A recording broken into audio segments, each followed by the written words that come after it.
Shadows of Doubt is pretty much the Minecraft of detective games, except instead of spending your time grooming minors, you spend your time trying to prevent that from happening. I'm joking, by the way. We can't do anything until the crime has been committed. Taking on the role of a private investigator, you fight against widespread corruption and a hyper-industrialized depiction of the 1980s, where the only thing bigger than hair back then was crime, apparently. This game is one of the most stressful games I have ever played. Like, I don't know if it's a good or bad thing when a game pushes you to the point where you feel you need to take up smoking to cope, but this experience opened my eyes as to why so many people do it. The goal of the game is to build your social credit in hopes of retiring from your dangerous line of work, dealing with whatever shit the city throws at you along the way. And if I may be frank, no one has enough baby wipes for this. The main type of cases you take on are those of murder, and this game must have been coded by Tom Beers with the number of ways people turn up dead. There's stabbings, there's shootings, there's whatever this is. I played for a little less than 30 hours and have yet to find a victim dead the exact same way as the previous one, which is disturbing, but more importantly means you have to pull all kinds of strings to find dirt that tracks the murder back to a murder. Is murder the only word that ends in an ER that you add an ER to? That's so weird. Ruining the lives of others is no easy task. For most people. For a detective, it's as simple as accusing someone, but when building cases, the game rewards you for going the extra mile to find proof. Discovering fingerprints that tie killers to a crime scene, uncovering murder weapons, and figuring out more about citizens are solid ways to confirm hunches and surprise suspects with a new pair of striped pajamas. Clues you do happen to find can be pinned to your clipboard, but getting said clues makes what I went to college for look like I attended some Austrian arts and crafts school that I heard can actually be pretty competitive. Stealth is one of the ways to go about solving crime. Sneaking through air vents, bribing citizens for info, and staying hidden usually works out in your favor, but that's not the way I prefer to handle this kind of operation. And I know a large amount of you watching are just like me. You bide your time waiting for trouble to find you, letting your anger fester, praying for any excuse to turn your quiet little neighborhood into a transit zombie speedrun. Or so I've heard. Speaking purely in hypotheticals here, the game also supports louder methods of crime solving. Unwarranted searches and seizures, forceful detainments, and a less than lawful amount of violence are methods more fitting of me and therefore you. Yes, you. This detective work, if we're still calling it that, also extends to cases outside of murder, since crime doesn't sleep, but murder does. Sometimes. That's where side jobs come in, and besides serving as a way for players to pass time between murders, these jobs are basically crimes you get social credit for. Job listings show up near payphone booths and can range from surprise photo shoots to straight up vandalism. My latest job involved me breaking into a man's house, beating him worse than Robert Pattinson would, and smashing all of his windows. This guy wasn't even my target, I was supposed to be next door. My point here is if you want to stay in the crime solving business, you better make sure there's still crimes to solve. Completing these jobs can also reward you with rare sync discs that assume the role of perks in this game, granting bonuses such as immunity to bleeding out after the game has recognized your character as a person of color. Cities in Shadows of Doubt are procedurally generated, and therefore murders, citizens, and buildings are for the most part random, creating this world that feels alive in a way that doesn't cater to you. People give you no information without having good reason to. The police suck at doing their jobs, and all it takes is one bad bitch to reduce the sanest man to lunacy. I feel like I'm quoting him wrong. Is that actually what he says? What I'm trying to say is the city feels real. NPCs have their own lives, own problems, and own motives for doing the shady shit you have to smell later, which carries on whether you're there or not, creating this world that's bigger than what's in the player's point of view. Personally, I think this game deserves more attention. Striking a balance between genuine detective work and goofy cartoon violence, Shadows of Doubt checks all the right boxes for me. The game is still being developed, so bugs do happen, and let me not sugarcoat it, some of them break the game pretty badly. However, with a report bug button, frequent patches, and roadmap to go along with it, I say the chances something stays broken are slim, but not zero. Don't go saying I scammed you if things never get better. Shadows of Doubt is a game about diving headfirst into the unknown, and despite me not knowing a goddamn thing, I was still able to enjoy it, learning as I went along. That doesn't mean I didn't spend hours frustrated because I couldn't figure out how the hell CCTV cameras worked, but does mean that I still don't know how the hell CCTV cameras work. This part of the video was supposed to be encouraging. Let me try again. Life is often riddled with incidents that don't make sense at the time. Try as we might, attempting to unravel the mysteries of life without having lived it tends to end with us being more confused than we were originally, similar to trying to solve a case with no evidence. happens. Sure, you're allowed to have hunches, but enjoying the process of it all coming together is not just more productive, it's more fun. At least that's the way it's been for me. And if you find yourself stressing over every future moment, maybe you should try making the most of the one you're in now. Or not. I'm not your dad or anything, just a stranger on the internet. Game 2. Damn, he's dead as hell. Alright, I know we just talked about the mysteries of life and not knowing the answer to the big questions, but what if hypothetically you did know? What if you knew exactly what to do to get what you wanted? What if you were the bad bitch? That's what he said. I knew I was misquoting him. This game answers the age-old question of what life would be like as a woman, which, now that I've played it, I can confirm, my brothers. They be doing some shit, and this is some of the most scandalous shit since Bill's butt-naked shuffle with Monica. The game takes place on a boat where, surprise surprise, someone goes overboard. This someone being Mr. Malcolm Valenzi, and during this game you play as Mrs. Veronica Valenzi. Murderer, actress, murderer, saint, murder. In case it wasn't obvious, she killed her husband. The reason being, well, there's a lot of reasons. To be clear, the bastard really had it coming. He wasn't exactly a good person. In fact, no one on the ship is really a good person. But then again, what really is a good person? And how many bad things does a good person really have to do before they're considered a bad person? Because let me tell you, I probably went way past that limit.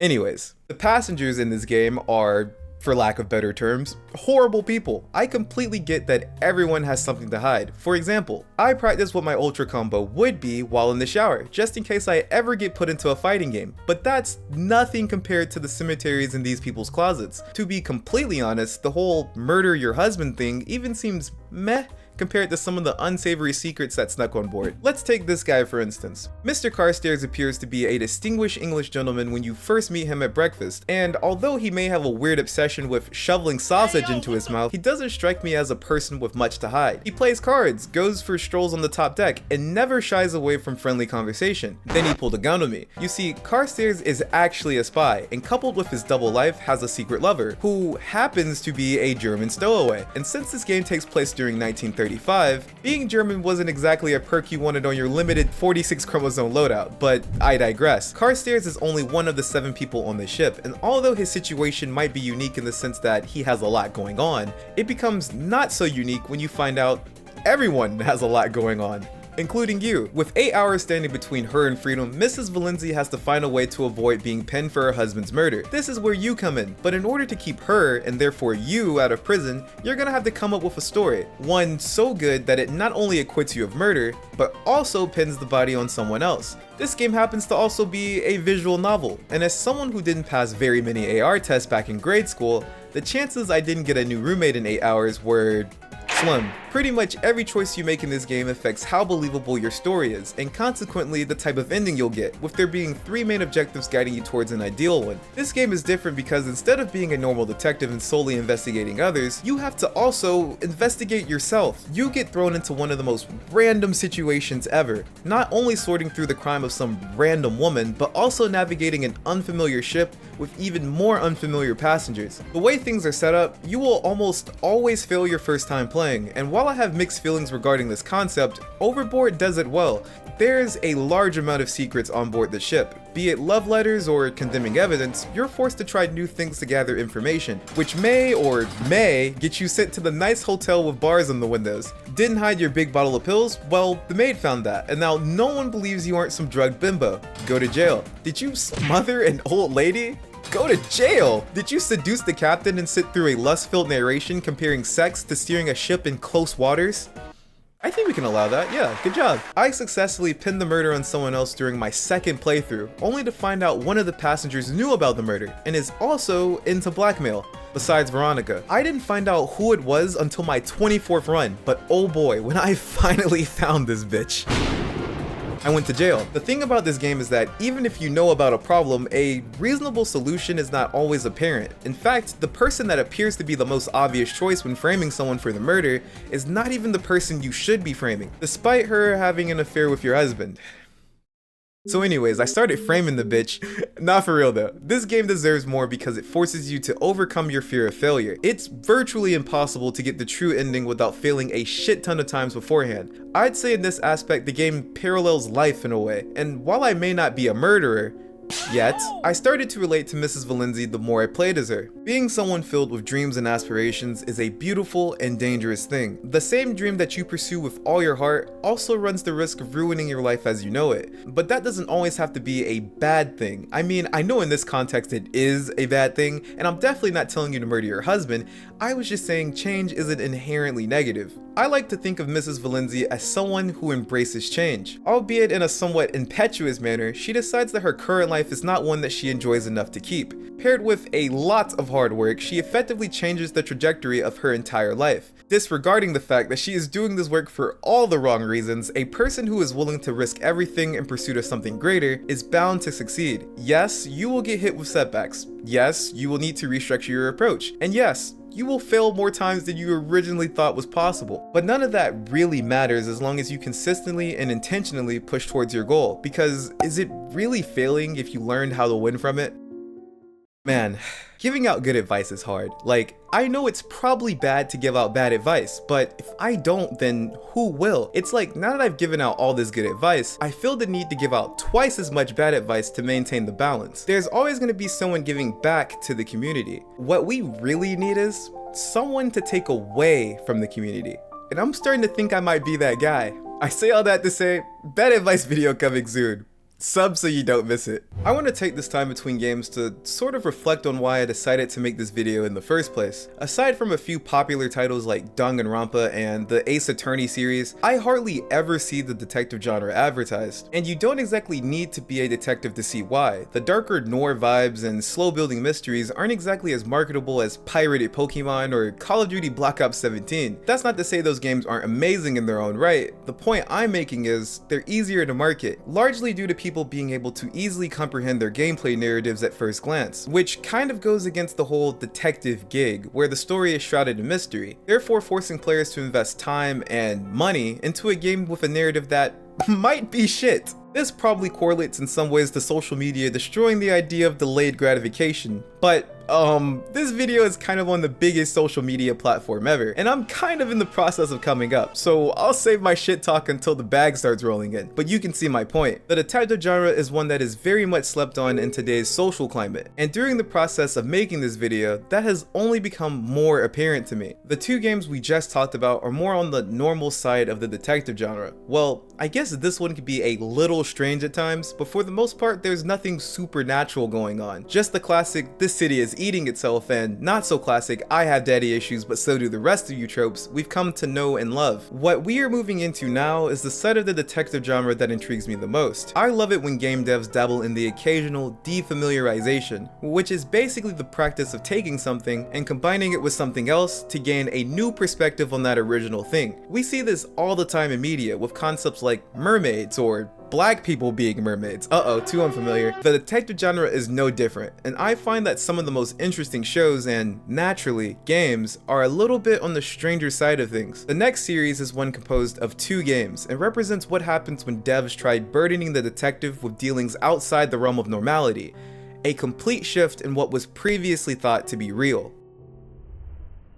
I'm gonna preface this series by saying if I ever wrote a show about a detective doing whimsical spooky shit, I would hope it turns out something like these 2 games. The Darkside Detective along with its supernatural sequel, The Darkside Detective: A Fumble in the Dark, are a collection of cases involving tall tales from pop culture and human folklore. What that means is these games have so many references, I felt like I was reliving my entire childhood. Let's start with the very first case of the first game. Codenamed Malice in Wonderland, Detective McQueen along with his best friend Officer Dooley are sent to investigate the disappearance of a little girl. Upon reaching the address, they proceed with the investigation, searching the house for clues, questioning residents, and then boom, nostalgic pop culture icon Nanny McPhiend. I realize I'm making a big deal about someone a good amount of you probably don't know, so here's a quick pop culture rundown. Nanny McPhee is, well, a nanny, dumbass, with mystical powers who is put in charge of some horrible kids. Like, I'm talking that one kid screaming inside the grocery store times like 10. The plot of the movie is that she transforms these kids from tiny devils into well-mannered angels and then vanishes when she's no longer needed. The end. Now you too qualify for your very own nostalgia moment. Don't let anyone in the comments tell you otherwise. Being that the last time I saw McPhee was when I still thought girls didn't have cooties, seeing her here was a pleasant surprise. One that becomes more pleasant when she is revealed to be evil and coincidentally is the reason behind the missing girl. Twisting pop culture classics isn't necessarily a new thing, but the way this game does it made me giggle every time. These references happen throughout the entire game, but are done in a way that doesn't feel suffocating. I'll revisit this topic in a bit, but I think it's one of the strongest points of this game, and was happy to see it continue within the sequel. During the Darkside Detective, you play as Detective McQueen and solve cases involving the paranormal occurrences that plague the city of Twin Lakes. Accompanied most times by Police Officer Dooley, the two of you make up TLPD's Darkside unit. This means two things. If something spooky happens, they call you, and that help is never on the way. This game is more of a casual take on the detective genre. There is still detective work, largely in the form of talking to bystanders and searching scenes for helpful objects, but there's also some hand-holding in the sense that you can't mess things up too badly. The game precludes failure, at least in the traditional way of using objects incorrectly or submitting a final verdict. Instead, it directs your sleuthing efforts to progressing through levels and resolving incidents within the case itself. And the cases themselves feel like fever dreams, the same way that every show on Cartoon Network made me feel. I found out recently, as in just now while writing the goddamn script, about Cerebus syndrome, which is when a series starts off lighthearted and then slowly edges into the dark post-nut clarity section so many Western TV shows tend to do. This series does that beautifully. The gameplay narrative starts off as this goofy case-by-case adventure following two best friends solving spectral mysteries. During this time, you get to build a connection with the main cast as they face the untold weirdness that has become commonplace in their hometown. I'd be lying if I said I didn't start to grow fond of the characters' relationships, often spending time exhausting their dialogue just to experience more of their interactions with one another. Pretty soon, I had become accustomed to the bizarre world these characters lived in, and could predict how some of the cast would react to the strangeness that surrounds them. You start to get a feel for the characters' personalities, and what qualifies as normal weirdness for them. So naturally, when the tone of the first game shifts from this amusing, playful atmosphere to one more serious, you feel it. And furthermore, when one half of the creepy crime-fighting duo gets shadow realmed, you go, oh shit. Maybe that guy's in trouble. The Darkside Detective, A Fumble in the Dark, picks up where the first game left off and showcases some of the lingering effects of the main duo being split up. This game, while still displaying some of that good old goofy goober humor, has a more serious undertone to it. Cases are more in depth, there's more character exposition, and the references are better than ever. The power of a sequel lies in its ability to capitalize on all the groundwork from a previous entry. When properly approached, devs have the opportunity to reinforce storylines along with strengthening the connection players have made with the world they've created. Characters that didn't matter before are allowed to matter now. Jokes hit harder due to past experiences, and for the sake of this game, nothing is beyond the realm of believable. I was surprised to see how continuous this game turned out to be, despite some of the ass pulls that happen. It's typical to have pieces of story retconned when dealing with a series that features high amounts of weirdness, but this game plays into that. I think it's time to talk about references again. References, while maintaining the pop culture twist, are enhanced by the history of the first game. The best example of this is the very last case of the sequel. During this case, you play a spectral doppelganger, Police Chief Ghoulie, as he tracks down a new suspect in an ongoing investigation. While cracking down on an illegal washing powder deal, you corner the mystery suspect onto a rooftop, and then boom, nostalgic pop culture icon Nanny McPhee, who's apparently been moving washing powder in the Darkside dimension since being trapped there in case 1. It just doesn't get better than that, goddammit. This series deserves more because it opens your mind to possibilities previously thought to be impossible. When it comes to solving cases as the Darkside Detective, nothing is considered too crazy to be true. Emphasized by the metaphysical mysteries that you take on, thinking outside the box is the key to resolving cases. Most times, I was just one obscure combination from pushing past a roadblock, and eventually this kind of thinking became normal for me. But this little point and click game was kicking my ass at first. Sometimes it's easy to fix your gaze on a certain solution, and while directing your intentions is imperative to reaching your goals, it's also important to not let them limit you. Getting stuck in life is something that everyone experiences. People get stuck in jobs, stuck in relationships, stuck in the bathroom, the list goes on. But most times what it boils down to is being stuck within your mind, or more accurately, limiting it to the possibilities that would get you unstuck. That's not to say getting unstuck is easy. Most times it's super challenging, and that's why we limit ourselves in the first place. But speaking from personal experience, limiting yourself this way will only drive you insane. I don't know the solution to your specific circumstance, and everyone has their own challenges in front of them. However, I do know if you were to just open your mind to possibilities you keep telling yourself are beyond your reach, you wouldn't just get unstuck, you'd never be stuck again. As long as you're making sure to also adopt more fiber into your diet, that would probably help with the whole bathroom situation. Moving on to the second normal detective takes on strange world game takes us to a much darker place than Twin Lakes. Being that this game will be the last one I talk about here today, I think it's only fair to warn you, this shit is not good. Well, I mean, it's good, like the game is good, but nothing within the game is good. It's hard to explain. I'll just start the review. Played by terrifying visions of the world's largest calamari platter, you play as private investigator Charles Reed, who makes his way to the city of Oakmont, a town that's fallen victim to a mysterious flood and consequently has found itself on the brink of ruination. I don't know how familiar you are with Lovecraftian lore, but if the answer is not at all, then allow me to spare you from one hell of a rabbit hole. The entire mythos is very disturbing, and since this game adapts much of the Cthulhu mythology in the form of its characters and gameplay narrative, it too is very disturbing. I'm not going to be diving into H.P. Lovecraft's demented fictional world because my mind is on the edge of insanity as is, but just know this game is a psychological shit show. The game starts by showcasing the supernatural abilities that set Reed apart from normal private investigators, being able to see the unseen, allowing him to solve otherwise unsolvable cases and see through otherworldly illusions. Traditionally, superpowers are portrayed as these divine gifts that always seem to land in the hands of characters that use them without any real drawbacks, but Reed's powers are more like a curse, being granted to him as a memento from a tragic naval voyage and gnawing away at his sanity whenever he uses them. This game is a third-person shooter Lovecraftian survival horror detective game, and if that sounds like a lot, it's because it is. There's times where you're fighting big ass monsters, there's times where you're piecing together cases, there's a part inside the story where this guy dies and then he comes back and then he dies just to come back again. What I'm trying to say is, my brother in Christ, maybe this city is only sinking because of the sheer amount of shit that it's trying to accomplish. And by all means, let that guy sink, I loved every minute of it. Genuine detective work is promoted in the form of searching crime scenes for clues and researching potential leads. The game prides itself on not holding your hand when finding out what comes next, and combined with paranormal powers of observation, it's easy to miss key evidence, which once you've collected a sufficient amount of, allows you to recreate the crime scene through Reed's powers, allowing you to test your theories against what actually happened. And spoiler alert, you will probably be wrong. The amount of unpredictable plot points in this game made it addicting to play. One moment you can be in the deepest voids of the ocean, and then a moment later you're fighting an undead Mayan priestess. A very long story. The twists and turns of the main story are exacerbated by those of the side quest.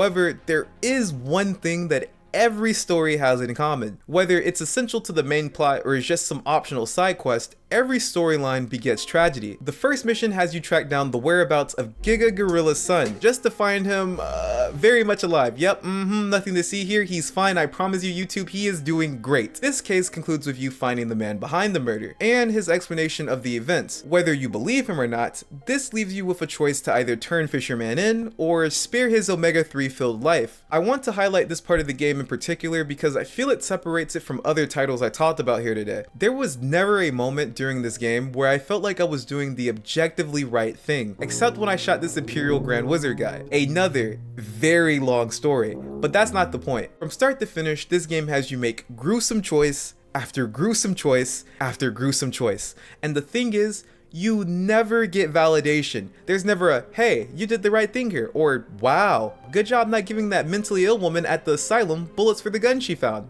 That was wise. From the time I started this game, I was constantly searching for confirmation that what I was doing wasn't what I shouldn't be doing. This game is very much so a stand on the bullshit you said game. No matter what decisions you make or what conclusions you reach, you have to live with them. For the most part, choices boil down not to good guy, bad guy, but more so, this girl will ruin your life. But so will this girl, except this girl has red hair. Take your pick. As much as I would have liked the source of affirmation to cling to, I appreciate how morally ambiguous this game was. The lines between right and wrong aren't as clear cut. Instead, the game shrouds you in this depressing shade of gray that leaves you wondering if the choice you made was really one that represents you. As grim as the outcomes may be, you do have the power to choose. Choose what matters to you, choose who to put your trust in, and choose what to stand for. Although Charles Reed has some of the worst options to choose from, he still collects any information he needs to make his choice and then does so resolutely. I'm taking a chance here and saying most of you don't believe you are actively making a choice that details the fate of the world, but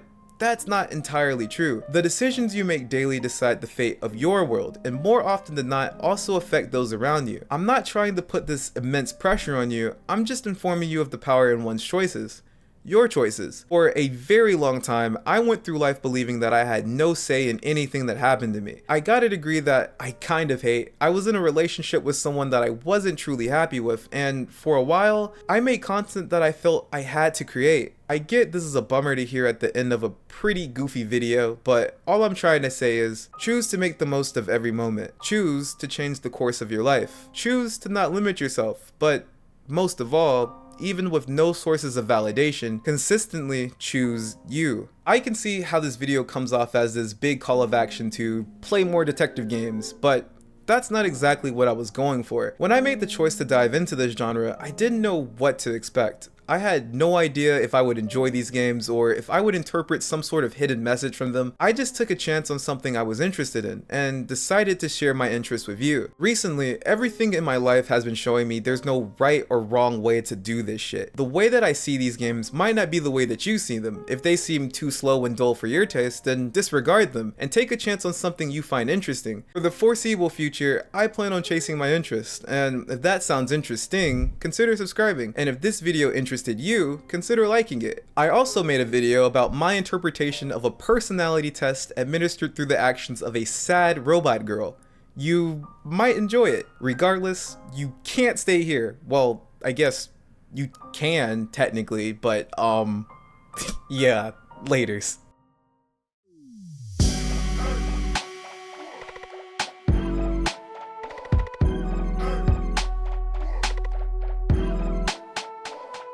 Good. I'm going nowhere until I am dripping wet. Pause!